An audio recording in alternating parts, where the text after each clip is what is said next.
வணக்கம் ஃப்ரெண்ட்ஸ். இந்த வீடியோவில் பங்குச்சந்தையை தொடர்புடைய ஒரு செக்டாரை பற்றி தான் நம்ம பார்க்க போகிறோம். பங்குச்சந்தையை சார்ந்த இந்த தீம் வந்து தற்போது பிரபலமாகிட்டு இருக்கு. பங்குச்சந்தையில் பொதுவாக எல்லா செக்டாரை சார்ந்த ஸ்டாக்ஸும் ட்ரேட் ஆகிட்டு இருக்கும்.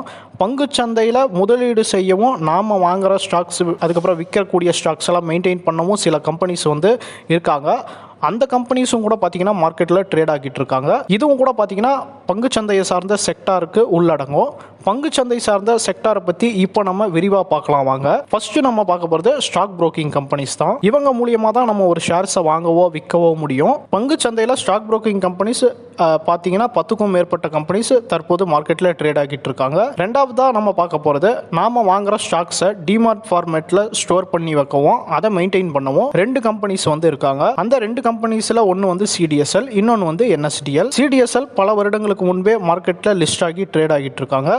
NSDL வந்து சமீபத்தில் மார்க்கெட்டில் லிஸ்டிங் ஆகியிருக்காங்க. இந்த 2 நிறுவனங்களும் பார்த்தீங்க அப்படின்னா பங்கு சந்தையிலேயும் ட்ரேட் ஆகிட்டு இருக்காங்க. மூணாவதாக நம்ம பார்க்க போகிறது AMCன்னு சொல்லப்படுற அசட் மேனேஜ்மெண்ட் கம்பெனிஸ். இவங்களும் நம்மளுடைய முதலீடுகளை நிர்வகிக்கிறவங்க தான். நம்ம முதலீடு செய்யக்கூடிய மியூச்சுவல் ஃபண்ட் எல்லாம் பார்த்தீங்கன்னா இந்த AMC நிறுவனங்கள் தான் வந்து நிர்வகிப்பாங்க. டோட்டலாக 3க்கும் மேற்பட்ட AMC கம்பெனிஸ் வந்து தற்போது மார்க்கெட்டில் ட்ரேட் ஆகிட்டு இருக்காங்க. இது மட்டும் இல்லாமல் இன்னும் நிறைய AMC கம்பெனிஸ் வந்து மார்க்கெட்டில் IPO மூலியமா லிஸ்டிங் ஆகிறதுக்கான முயற்சிகளை செஞ்சுட்டு இருக்காங்க.